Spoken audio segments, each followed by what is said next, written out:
Welcome to Small Arm Solutions. Today we're looking at one of my very favorite guns in my collection. This is an SR25 Knights Manufacturing. What makes this one of my favorite guns is when I bought it.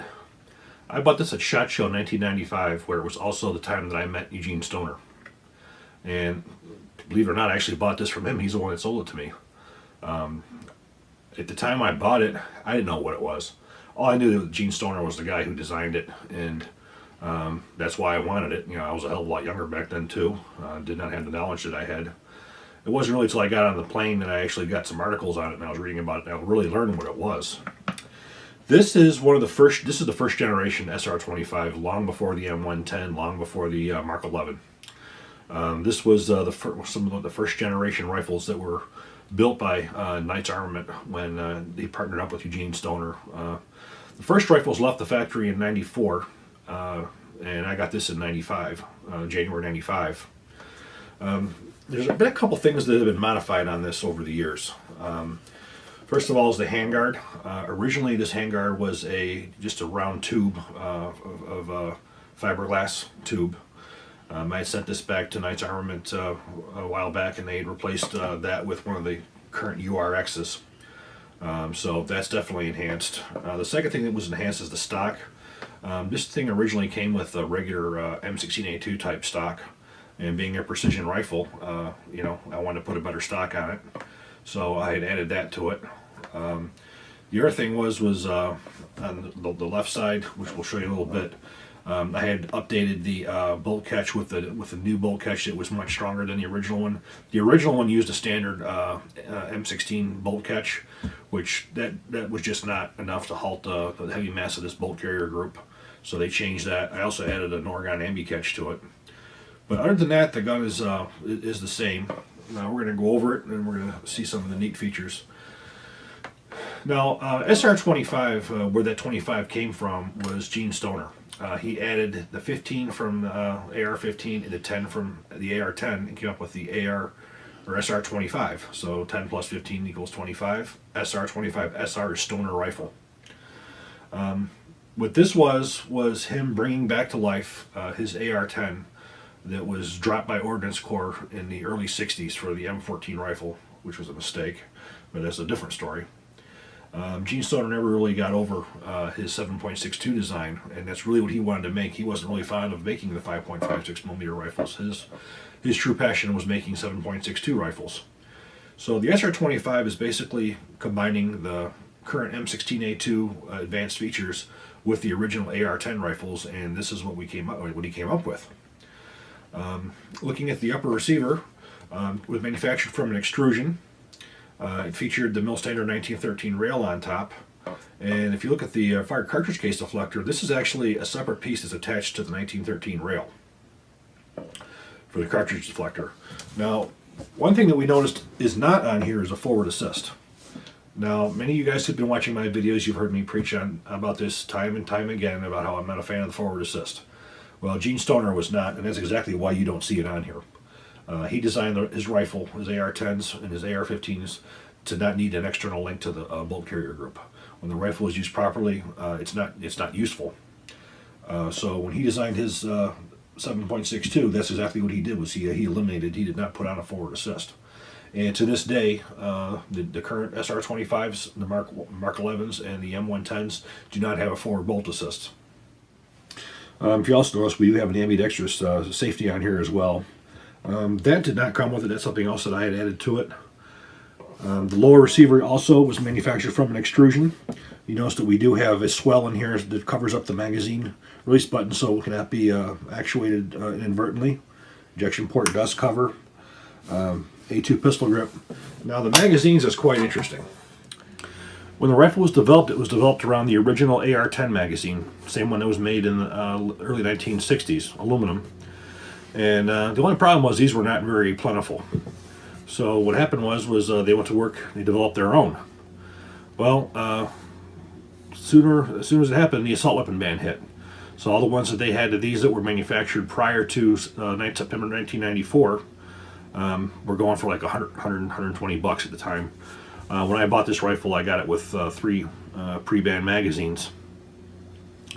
And this has become the industry standard magazine, pretty much for all the rifles. This one right here, of course, now it's been evolved into the PMag and very many other generations.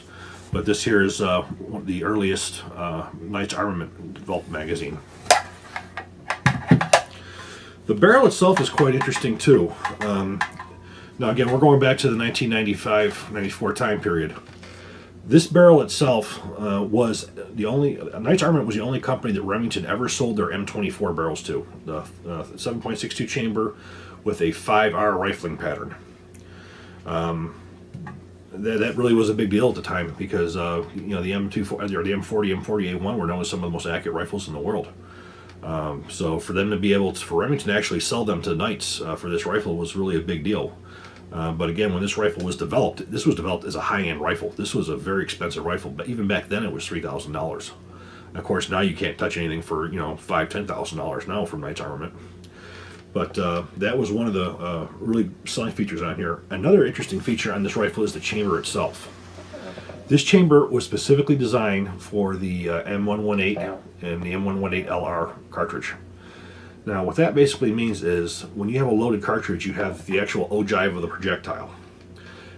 The way this loads is that the space is designed so as soon as this round loads into the chamber, it's right there about ready to touch the lands and grooves.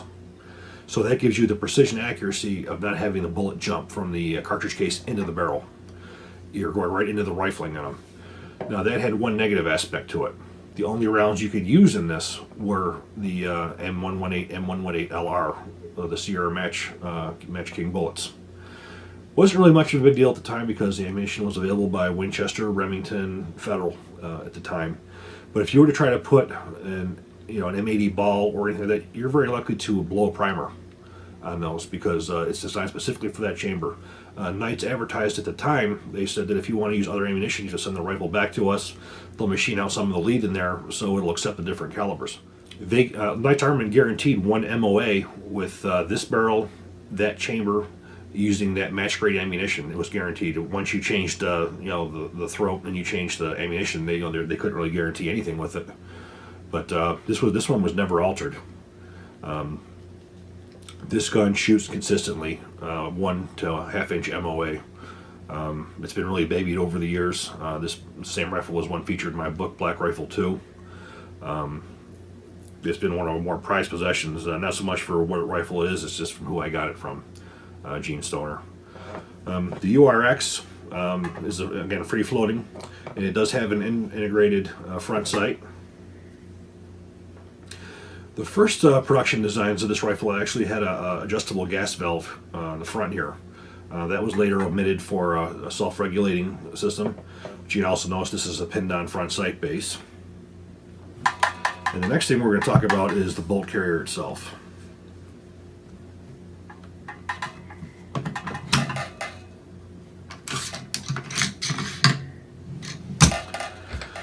When Gene Stoner went to work on this one, he brought back his original chrome-plated bolt carrier groups.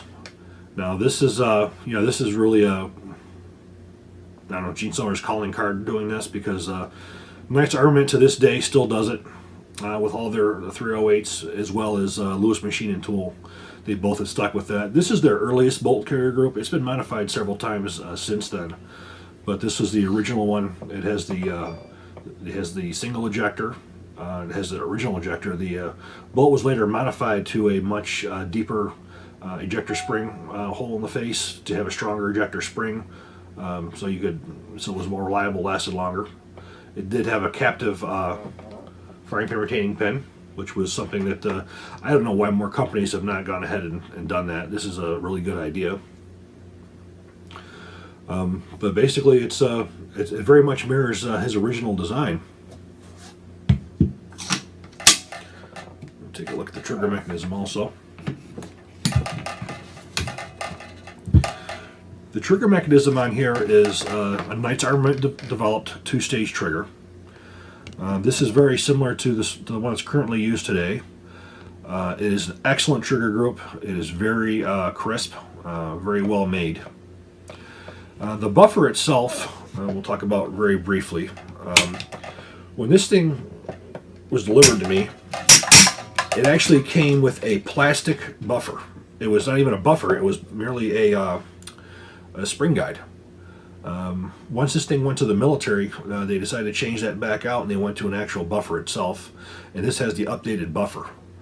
So yeah, as soon as I got this, I replaced the white plastic spring guide that came with it. If we look here, we'll also see it's a Knights folding backup sight, which is specifically calibrated for the 7.62 flip up. The scope itself is a Leupold. It's a 6-5-20 power Leupold with a 50mm objective. This just happened to be a scope that I chose for it. Again, back then there was no military scopes for it because it had yet to have any military service. So this is the overall rifle itself. I'm going to give a little bit more information on this as well. The entire SR25 development was funded through commercial sales. Commercial sales led right up to the adoption of the Mark 11 by SOCOM. And the Mark 11 by SOCOM was a very similar rifle. This had several enhancements to make it more military grade. And the unfortunate thing was once those military contracts started coming, the availability of these on the commercial market disappeared. They pretty much were no longer really available to the public for many years. All production went towards the Mark 11 sales, and then once the M110 was adopted, all of their production again went to the U.S. military. The only time the civilian guns were ever available was between lulls in contracts and loss of contracts. For instance, after Knights lost the contract for the M110, now there's an entire business in commercial sales. The only thing that really changed was the prices. Originally, this was around $2,000 to $2,500, I believe it was in '95. I paid for it. You couldn't touch one of these for under $5,000 now. The Knights Armament rifles are the most expensive in the industry. It's not saying they're the best in the industry, it's saying that they are the most expensive. You pay a lot for that name on there. The quality is excellent. Again, the rifle that you're seeing here, this is not the current up-to-date model. This is the original SR25 with the slight modifications. Just to give a little bit of an example of what the M110 SAS rifle is, the M110 is upgraded with a front sight base. It will accept a flash, the Knights Armament flash and sound suppressors. It has ambidextrous bolt catch and magazine catch, safety selector. It's all ambidextrous. It has a Knights Armament adjustable stock. It has their own version of the PRI gas buzzer that's made by Knights. They do have the URX type rail system on them now, and they're tan. The barrels are manufactured by some different people now, other than just Remington. The M110 has had a very good reputation, but then again, it's had people who loved them and people who hated them. There are some guys out there who would never accept a semi-automatic sniper rifle. I've actually experienced this just doing competitive shooting. I can recall one time I did a competitive match back home in Rochester. It was a precision 100-yard for group size, and I had this older gentleman next to me with his bolt-action rifle. He looked at this rifle and said, "You don't even belong here with that." And I said, "Well, why?" He goes, "Because you can't shoot accurate with one of those, so you have to have a bolt-action." Well, I do have to say, when the scores came back in, I showed him my target because I beat him. And I asked, I said, "You were saying?" Because this rifle shot just as good as any bolt action. You do have that specific area of sharpshooters out there that say that they have to have a bolt action and it's more accurate. Well, this is the question. For a sniper, does it matter whether you have a half-inch at 100 yards or you have a quarter-inch at 100 yards? I think on a human slow target, I don't think it has that much of a variance in difference. On paper, I agree. I mean, you probably do have a little bit slightly better accuracy with a bolt action at longer ranges. However, this rifle I would compete up against any bolt action rifle in its caliber for any range. I think a lot of attitudes have changed over these years on exactly what benefits you have with a semi-automatic rifle. You see a big change even in the U.S. military with the adoption now of the new M110C, which Knights Armament had lost to H&K. So our next family of sniper rifles for our military is going to be coming out of H&K, out of Germany instead of the USA. You know, I've talked to a lot of different people about the SR25 and the M110 in the military. I've heard everything from extreme praise to extreme negative. On the extreme praise, people say they absolutely love them. They're saying they're accurate, reliable. They've never had any problems with them. They preferred carrying it over the M40, M40A1. They liked it for its multiple target engagement, quicker sight acquisition, ability to engage multiple targets much quicker due to the 20-round magazine and lower recoil. And then probably the worst comment I ever heard was the guy nicknamed it the lightning rod. Never struck the same place twice. So you know the user acceptance and everything. You know, it goes from one extreme to the other. Overall, I think the rifle was very well liked, and it was very well used. Last year I was at Fort Benning and Fort Bragg at sniper competitions. And the M110 was still being used, and the guys who were using them there, they liked them. So, you know, you have a lot of tradition, especially in the U.S. military. Tradition would tell you have to use a bolt action, where you know, somebody who's more forward thinking and a little more open will see the benefits of this. You know, testing by the military has shown that you have, you know, over 50% time savings. If you to engage 5 targets at 100 yards. You could do it at half the time with the M110 or with the semi-automatic rifle over the bolt action. So, you know, I guess that's great. While we have a customer's market here, they can buy whatever that they want. But the merit of the semi-automatic sniper rifle, you know, I think is undenying. You can't deny that there is a major benefit. And when you're looking at the center of a human torso out to 1,000 yards, you know, I really don't think that you're going to see that much of a difference between the two. There are, I'm sure, some qualified snipers. I'm not a sniper, by the way. I don't shoot that far. I do have a lot of trigger time behind these, but I guess I would defer to somebody who was a trained sniper who's used both of them and who could evaluate with an open mind of what they feel is the better weapon. But I definitely don't think you're going to see the bolt actions go away in the U.S. military, especially being the favorite caliber these days is a 300 Win Mag. And they have not procured any semi-automatic rifles in that caliber yet that I'm aware of. There are some good ones out there, 300 Win Mag, such as the Noreen BM36 and the Nemo. I know there's some other companies that are working on them as well. But even though this rifle's been replaced in the U.S. military, I do believe it's going to be there for a long time. We're going to take this old girl to the range and put a few rounds through it. We're shooting here an original SR25. This particular rifle was manufactured in 1995. This is quite different from the current M110, the current Knights rifles. This was the first model that started it all. Very similar to what Gene Stoner's his first prototype was.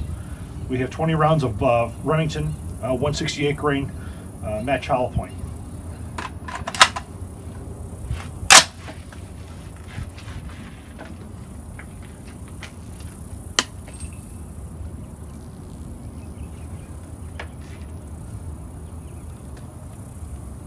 Scope down a little bit.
Thank you for watching. I hope you enjoyed the video. If you did, please click like and please subscribe. Thank you.